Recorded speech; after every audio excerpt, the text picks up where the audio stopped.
Setiap amalan tergantung pada niatnya. Salah satu fungsi penting dari niat adalah kadang-kadang yang merupakan kebiasaan manusia, tetapi dikarenakan dengan niat, maka bisa berubah menjadi ketaatan. Misalnya orang bermain ponsel. Bermain ponsel adalah kebiasaan manusia, sebagaimana manusia ketika mengisi waktu luang salah satunya adalah dengan bermain ponsel. Tetapi, bermain ponsel yang dibarengi niat untuk ibadah, misalnya untuk belajar, untuk mencari ilmu, maka beda nilainya dengan bermain ponsel yang dibarengi hanya karena mengisi waktu luang saja.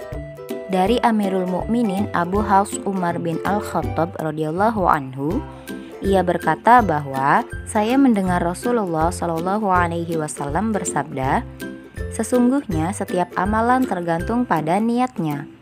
Setiap orang akan mendapatkan apa yang ia niatkan. Siapa yang hijrahnya karena Allah dan Rasul-Nya, maka hijrahnya untuk Allah dan Rasul-Nya. Siapa yang hijrahnya karena mencari dunia atau karena wanita yang ingin dinikahinya, maka hijrahnya kepada apa yang ia tuju." Hadis riwayat Bukhari dan Muslim. Setiap amalan tergantung pada niatnya. Maka jangan pernah remehkan niat kita sebelum melakukan suatu amalan. Sufyan bin Masruq Ats-Tsauri rahimahullah, beliau mengatakan, berapa banyak amal yang dianggap remeh oleh manusia, tetapi di sisi Allah menjadi besar akibat niat. Dan berapa banyak amal yang dianggap besar oleh manusia, tetapi di sisi Allah menjadi ringan, remeh, tidak ada artinya, disebabkan karena salahnya niat. 3 makna yang terkandung dalam sabda Nabi bahwa setiap amalan tergantung pada niatnya. Yang pertama adalah bahwasannya segala amalan, seluruh amalan, diterima atau tidak di sisi Allah, itu adalah tergantung dari niat-niat pelakunya.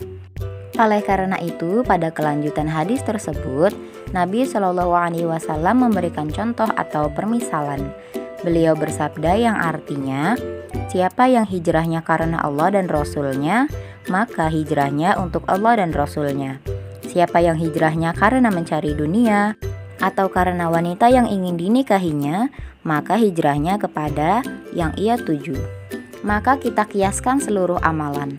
Barang siapa yang sholatnya adalah karena Allah, ikhlas, maka diterima di sisi Allah. Barang siapa yang zakatnya, puasanya, hajinya, umrohnya, dan seluruh amalannya hanya karena Allah, maka diterima di sisi Allah. Namun sebaliknya, barang siapa yang amalnya, sholatnya, puasanya, zakatnya, hajinya, umrohnya karena selain Allah, karena ingin dipuji, karena tidak enak, karena sungkan, dan lain sebagainya bukan karena Allah, maka itulah yang akan ia dapatkan. Tidak akan mendapatkan apa-apa di sisi Allah. Yang kedua, semua amalan tergantung niatnya. Maknanya adalah besar kecilnya pahala juga tergantung dari keikhlasan niat kita.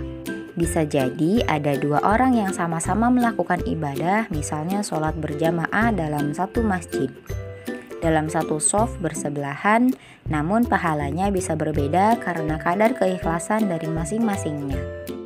Yang ketiga, semua amalan tergantung niatnya. Maknanya adalah ringan dan beratnya suatu amalan itu juga tergantung niat kita.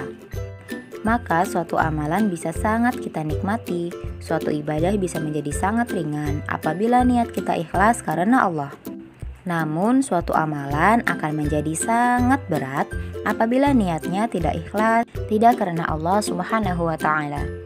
Oleh karena itu, sebelum beramal apapun, mari luruskan niat kita, ikhlaskan hanya karena Allah Subhanahu wa ta'ala, agar apa-apa yang kita kerjakan bernilai pahala di sisi Allah dan kita pun menjadi ringan untuk melakukannya. Demikian video pembelajaran kali ini, semoga bisa kita terapkan dalam kehidupan sehari-hari. Terima kasih telah menonton dan wassalamualaikum warahmatullahi wabarakatuh.